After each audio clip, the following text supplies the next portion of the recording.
Welcome to episode 14. I think that there is a lot of curation on the internet, a lot of magic being curated. And for me, when I think about magic, when I think about aha moments, sometimes they have come in the most unexpected ways and the most imperfect, unpolished, as in like my biggest ideas have never come when my house has been tidy and my desk looks something that is Pinterest worthy and I've got full hair and makeup on and a nice outfit and it's sunny outside. Sometimes those moments have come at 3 o'clock in the morning when I'm absolutely exhausted. I've had 4 nights of a kid being ill. They've been by my side. I've had no sleep. I'm just really feeling it.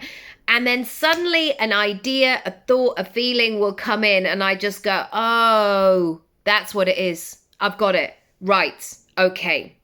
And so what I want you to do is to begin to look for the magic, look for the answers in a different way. Because I'm going to assume this. Firstly, that we think that magic comes from curating the perfection. As in, sometimes people will go, well, if I have the perfect tablescape, I'm going to have the perfect Christmas. Now, I'm not underestimating the fact that that is a lovely thing to do and it's a lovely practice, but you have no guarantee that if you set the table perfectly, that everybody else is going to be on board and the conversation is going to be amazing. You just don't know those things. However, I also want you to recognize, and I guess really think about where you automatically block yourself. So you might be saying things like, it's never going to happen right now. Now is not the right time.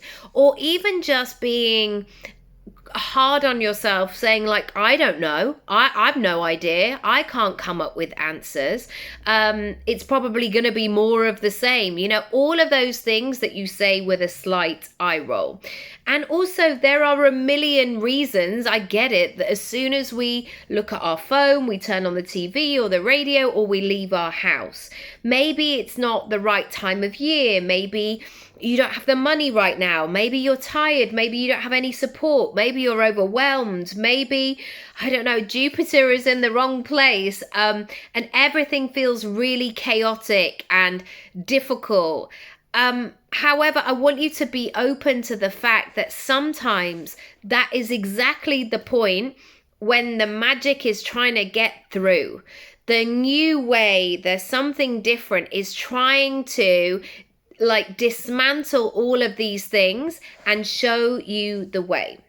And so what I would love you to do, if you are in a spot of life where you just feel like, oh my goodness, can somebody catch me a break? I'm on a track of quite bad luck at the moment. Life feels hard. Life feels difficult. Instead of going to that place of, I've got to get everything perfect. Because remember, to get everything perfect can sometimes feel exhausting.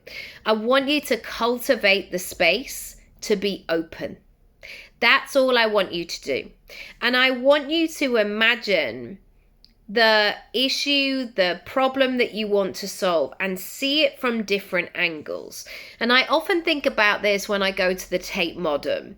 You can see art, you can see sculptures from different perspectives. Sometimes you go into the room and you look down on the art. Sometimes you can go round and look at it on the side from the stairs. Sometimes you're going into it and you're looking up.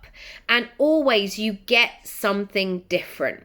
And so whenever you're trying to find a way to unlock the next moment, then have your aha moment, it's sometimes about flipping it around and saying, what is this trying to tell me? Why has this happened again? Or can I see this from another perspective? What does it need from me? Instead of kind of just pushing against it, see if you can make it soft. See if you can flip it about. I also want you to be open to the fact that aha moments may look scruffy. They may look uncoordinated. They may be very much in the camp of the messy middle. And I think that when we see online people orchestrating moments, we can assume that we have to do that. And sometimes it can come, your aha moment can come from, okay, I've woken up before everybody in the house. Usually I've got to go downstairs and put a wash on and make a cup of tea and like you're racing into your day. Having 5 minutes where you go, I'm just going to roll over and check in with how I'm feeling. I'm going to take a moment to reconnect with myself instead of rushing ahead and doing what you've always done. Being in a moment where it's like, oh, I'm not ahead. I'm just right on time. I'm not creating these perfect moments before my children arrive in the morning.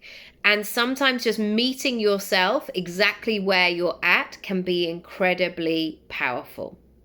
Finally, if you haven't gauged from this, my overall message for this episode is the following. Do not wait for things to be perfect, because sometimes when you're in that stuck moment, perfect can feel so far away.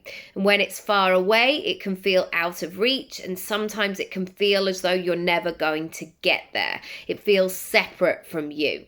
So instead, bring the vision closer. Bring the possibility of you finding out all the answers that you need exactly where you are, exactly from where you're starting right now, today, and move from that place.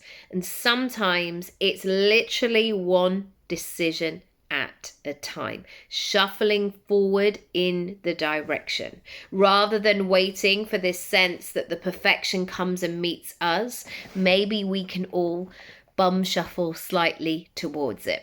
If you are not subscribed to the Secret series, please do so. I will leave all the details below. Equally, there is a full workshop all around blocking and stopping, so you can catch it by clicking on the link below. It's totally free and you can access it whenever you're ready. If you know that it is time to make some moves, to build some momentum, to have some accountability and support and strategy, send me a message. Let's book some time in and go from there. Lots of love.